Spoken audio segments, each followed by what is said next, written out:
నమస్తే. ఈరోజు మన స్టూడియోలో ప్రముఖ ఆధ్యాత్మికవేత్త, జ్యోతిష్య వాస్తు పండితులు, లలితాదేవి ఉపాసకులు బ్రహ్మశ్రీ నానాజీ పట్నాయక్ గారు ఉన్నారు. గురుగారితో మాట్లాడేద్దాం. నమస్కారం గురుగారు. శ్రీమాత్రే నమః. గురుగారు, ఈసారి మనకి విజయదశమి ఎప్పుడు వచ్చింది? సాధారణంగా విజయదశమి అనగానే విజయ ముహూర్తం గురించి మాట్లాడుకుంటారు. ఆ టైంలో కొత్త పనులు ప్రారంభించవచ్చు, వాహనాలు కొనవచ్చు అని మాట్లాడుకుంటూ ఉంటారు. మరి ఆ విజయ ముహూర్తం ఎప్పుడు? అలాగే ప్రతి ఒక్కరికి కూడా జీవితంలో విజయం కావాలి, ఓటమి ఎవరికి వద్దు. ఎంత కష్టాల్లో ఉన్నా కూడా జీవితంలో మనం కూడా విజయదశమి రోజు విజయం సాధించాలంటే ఎలాంటి పరిహారాలు చేసుకుంటే బాగుంటుంది అంటారు? మంచిదండి. ఫస్ట్ ఆఫ్ ఆల్ ఏంటంటే విజయదశమి అంతా కూడా మంచిదే, మనకు ఆ రోజు అంతా మంచిదే అని చెప్తుంది శాస్త్రం. అయితే ఇక్కడ మీరు ఇందాక అన్నారు, జనరల్గా తీసుకుంటే ఆ రోజు అంతా మంచిదే, అందులో ఎటువంటి సందేహం లేదు.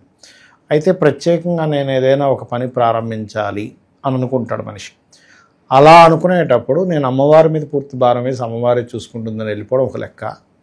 ఇంకొంచెం జాగ్రత్తగా మనం ఇంకేదైనా చేయాలి అని అనుకుంటే దానికి హోరా అంటారు. ఇప్పుడు మనకి 2వ తేదీ తీసుకుంటే ఒకసారి నేను ఇది ఓపెన్ చేస్తున్నాను. 2వ తేదీ మనకి గురువారం పడుతుంది.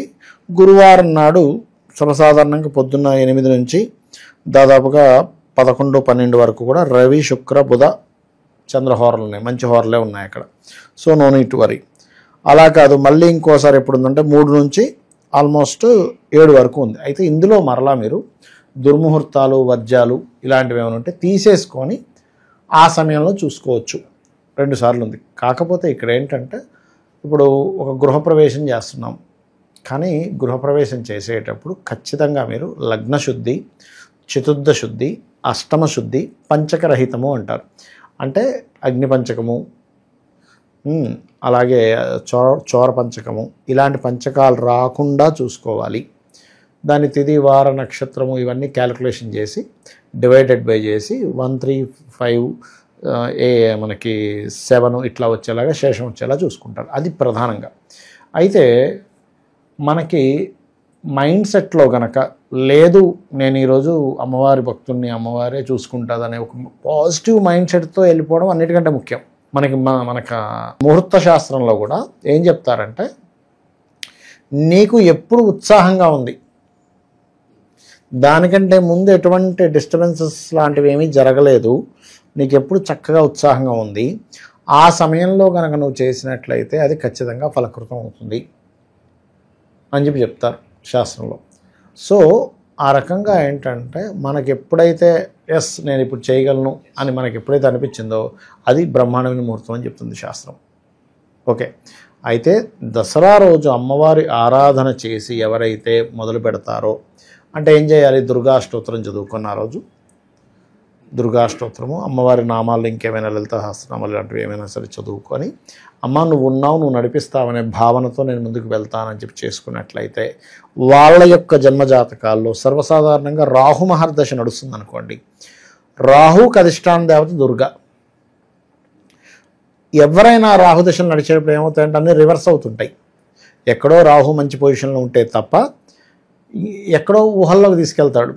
ఇంకేముంది, నాకు అంతా నేనే సుప్రీం అనుకునే టప్పని కింద పడిపోతాడు. ఎందుకంటే ఊహాకారకుడు, ఇమాజినేషన్, ఇల్యూజన్ కారకుడు. అలా మీరు పడిపోకుండా ఉండడానికి ఈ దుర్గాదేవి యొక్క ఆరాధన బ్రహ్మాండంగా పనిచేస్తుంది దశమి రోజు. అలాగే ఇంకొంతమందికి రాహు నీచ స్థానంలో ఉండి పాడే ఉంటాడండి. అలాంటప్పుడు ఏమవుద్దంటే స్త్రీలకైతేనేమో వాళ్ళకి నెలసరి వచ్చేటువంటి విషయాల్లో ఇబ్బంది పడుతూ ఉంటారు. లేదా కొంతమందికి వాళ్ళకి మహాదశ బాగాలేదు, రాహు నీచంలో ఉన్నప్పుడు బ్లాక్ మ్యాజిక్స్ అంటారు చూసారా, ఏదో గాలి చౌకింది, ఏదో అయింది అంటుంటారు చూసారా, అటువంటి వాటి నుంచి కూడా దుర్గాదేవి మిమ్మల్ని కాపాడుతుంది.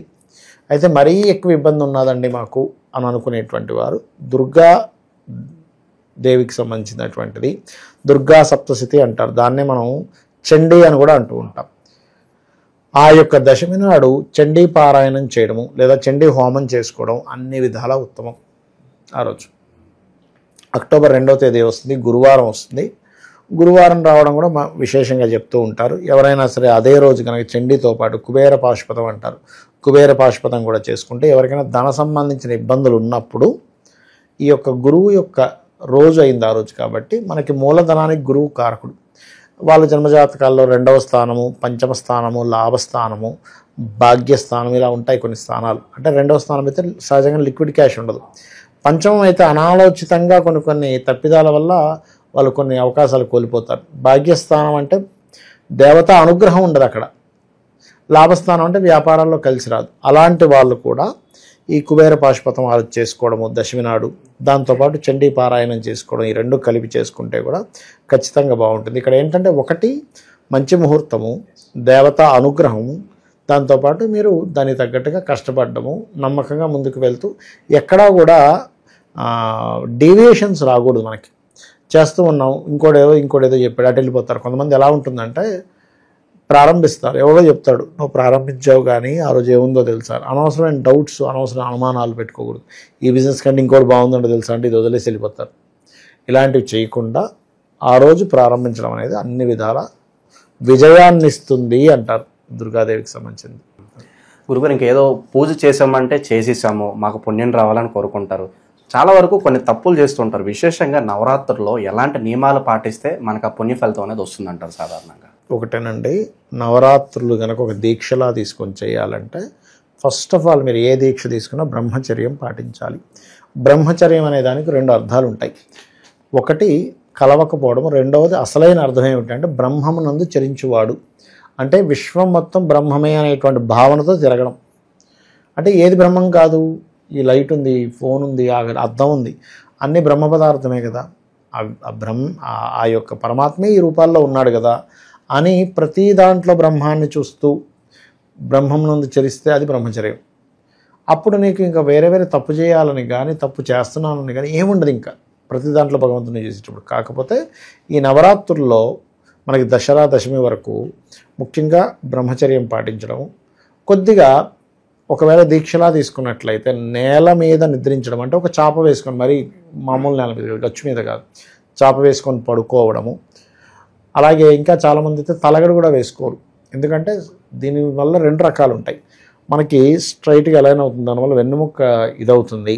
ఓకే, వీలైనంత మట్టుకు అంటే మనకి కొంతమంది అలవాటు ఉన్న వాళ్ళు ఫుడ్ అది తీసుకుంటారు, కానీ అంటే నాన్ వెజిటేరియన్ లాంటివి తీసుకుంటారు. కొంచెం సాత్వికమైనటువంటి దాంతో ఉండాలి అనుకుంటే ఆ రోజు అది వదిలేయడం కూడా మంచిదే, అదేమి ఇది కాదు. ఎందుకంటే దసరా రోజు వండుకునే వాళ్ళు చాలామంది ఉన్నారు నాన్ వెజిటేరియన్, అదొక ఇదిగా. ఎందుకంటే అమ్మవారు అలాంటివి అమ్మవారికి ఇష్టమే అనేటువంటి భావంతో కూడా చేసుకుని ఉంటారు.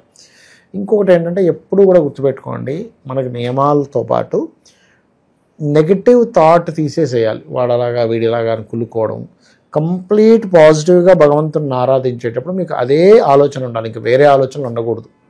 అలా గనక ఉన్నట్లయితే ఖచ్చితంగా బాగుంటుంది.